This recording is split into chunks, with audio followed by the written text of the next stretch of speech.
โยគណៈបកប្រជាជនកម្ពុជាដ៏រុងរឿង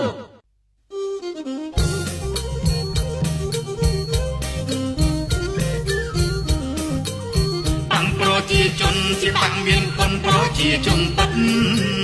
គឺជានិមិត្តនៃរូបពិតនៃការផ្លាស់ប្ដូរក្រុមការដឹកនាំសម្ដេចតែចូលមានការផ្លាស់ប្ដូរគួរឲ្យមោទកកម្ម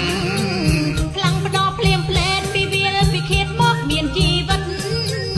ផ្លាស់ប្ដូរបាត់ផ្លាស់ពីគ្មានសិទ្ធិមកសេរីភាពជាក់ផ្លាស់ប្ដូរឲ្យនូវភាពមកមានមាសប្រាក់ផ្លាស់ប្ដូរឧបសគ្គមកអ្នកធូធាផ្លាស់ប្ដូរបានភ្លាមផ្លាស់ពីសង្គ្រាមមកកាន់សន្តិភាព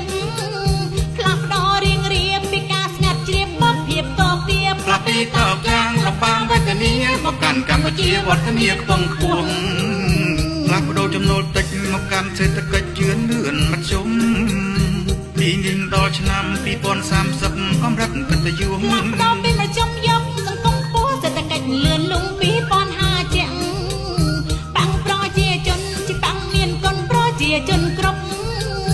ដែលចូលបំលុកប្រភពផ្លាំងប្ដូរដោយមោទកកម្មអ្នកវាកតាំងពន់អនន្តអាណត្តិផ្លាស់ប្ដូរជាងលក្ខណៈបាំងប្រជា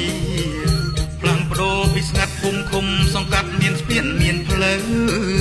ផ្លាស់ប្ដូរផ្ទះស្បូវមកនៅផ្ទះថ្មកសិករធូធាផ្លាស់ពីមានកាត់មកមានវិហារផ្លាស់ពីក្រមគ្រាមកជាសង្ឃស្បាយ